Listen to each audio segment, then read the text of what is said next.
Hey guys, happy Tuesday. Welcome back. It's John Potter, Prestwick's Director of Player Development. This wasn't asked this week. This is just something I feel like we're into January now. We've got a couple of months till season open here in Minnesota. Something you guys should really be working on, take advantage of. As much as you're making full swing reps, now winter is actually a really good time to dial in short game. Putting's difficult, putting on carpet, putting on some of the synthetic greens we have indoors here is kind of a bummer, but wedges, especially in a simulator, right? Sometimes simulators struggle with spin rates, or you're hitting a ball 180 miles an hour, and okay, when you're hitting it really slow, they're actually pretty good. Most of them are pretty accurate. I'm using FlightScope X3 in here, and the numbers are great. Here's what I want you to do. Take all your wedges. We're gonna put together a wedge matrix today. I carry 60, 55, 50, 50, 55, 60. Wedge matrix, I keep it in my phone. My phone's recording right now. So in my notes, when I'm out there playing, I don't play much anymore, but when I was playing, I had just a little laminated sheet I kept in my golf bag. I could pull up all, 3, 4, 5 different swings with each wedge, and it would tell me my average carry distance. Here's what you're gonna do. Don't pick a target distance. This is backwards, right? Every time you play golf or practice golf, you're responding to a particular target. Here you're not. You're creating a golf swing, and we're gonna see what results, okay? So I'm gonna start with my 60, my shortest one, then we'll go 55 and 50. You guys probably won't see that here on video just so it don't bore you. But if you're not familiar with positions in the golf swing, the P system 1 through 10, that's not super important. I use it in my wedge matrix. You can use a clock system, you can use, the problem with a feeling is that feelings change every day, right?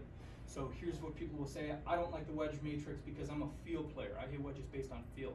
And that's a cute idea. I thought I was in the same boat for years, playing high school, college, trying to play professionally.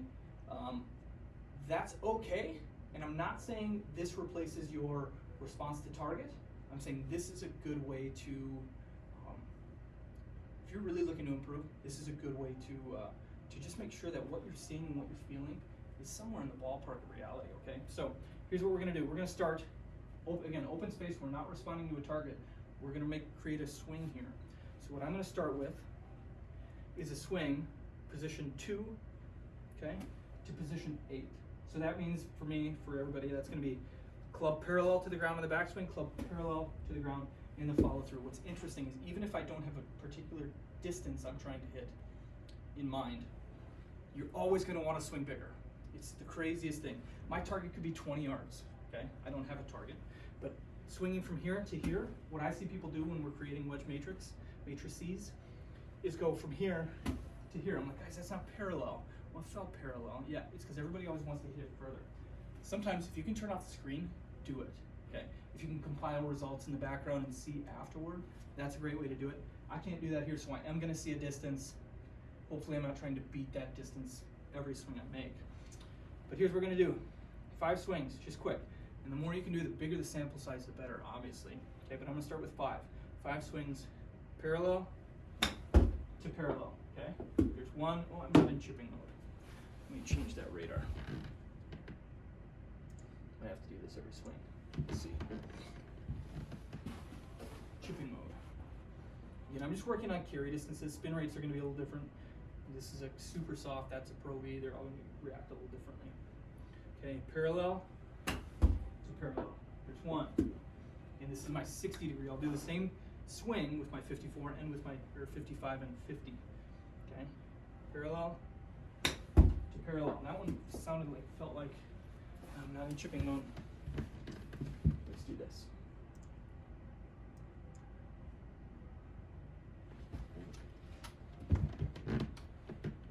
There we go. The last one felt a little bit better, a little cleaner. Parallel, parallel. There's 1. Parallel, parallel. I'm not trying to crush it, right? This is just smooth, good rhythm. Okay, 3, 4, 5. You guys can pretend I've done 100 of these. What I'll do now is I'll go to the computer and I'll look at my list of the last 10 or 15 or however many shots I've hit and take the average carry distance, okay? So last one was 18.4 yards in the air.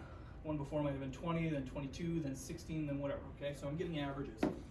Once I have an average, I write it down. So position 2 to position 8 with my 60 degree carries 18 yards, maybe, whatever that average is. Next swing I'm gonna make is position 3. position 9. Okay, that's lead arm, parallel, trail arm, parallel on the finish. Okay, so we're gonna do the same thing, make a few swings and check. Make sure you're really going here. Again, it doesn't have to be position 3, it could be hands to the shoulder.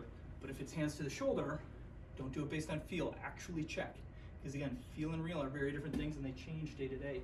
You will feel you're swinging to your shoulder, but because you've generated momentum to that point, you actually swing it to here. Like, well, it felt like shoulder, but it wasn't, okay? So stop and check, shoulder to shoulder, okay? Or 3 to 9, whatever that is. Again, I'm gonna hit as big a sample size as I can with all 3 wedges, or all 4, whatever, how many wedges you carry. Okay, position 3, parallel, position 9, parallel. Not trying to crush it, not trying to pansy it up there. Good consistent golf swings every time. And let's say I review the data here after a bunch of swings, 3 to 9, and it says that one is almost 60 yards. I think the one before was 58. You're gonna start to see these numbers be more and more consistent, okay? So that's just 2 swings. I did a 2 to 8, I did a 3 to 9. Maybe that's enough, and then I grab my 55 and I do that, and then I grab my 50 and I do the same 2 swings. But then I've got 6 numbers, right? And you can do more than the 2 swings. You could do position 2.5 to 3.5, or you could do, I don't know, maybe you do waist high, pec, top of the shoulder, right? So then you'd have, if you have 3 wedges, you'd have 9 different swings. That doesn't mean that when you get out on the golf course, you are always going to have one of those 9 yardages or 6 yardages or whatever those are that you've just done in your wedge matrix. But here's what it does. If I hit a shot into a par 5 that comes up short, or I get a layup on a par 4, or I hit a great drive and I'm only 44 yards out to pin, okay? And I've got a shot in my wedge matrix, I pull it out, I've got a 35-yard carry, and I've got a 44-yard carry, and I've got a 50-something yard carry. I can pick a shot based on the wedge and the launch profile I like and the way the green complex goes that feels like the right club for me. And then I can look at my 2 swings and say, these are my options for distance. One's too short, one's too long, so I gotta find something in between. So now is where it becomes a feel thing, okay? I'm looking at my target, and I'm feeling a particular swing, maybe something like that. And then I start to think, well, on my wedge matrix, this swing would be too short, this swing would be too far, okay? Does what I'm feeling now in this situation jive with what I know is fact, okay? This is the way you're gonna get better at wedge play. So build a wedge matrix this winter, rent out a simulator for an hour. Don't hit to a particular distance, hit particular swings, and then look at your average carry distance. Let me know if you guys have any questions. Hope you guys have a great week. See you next week.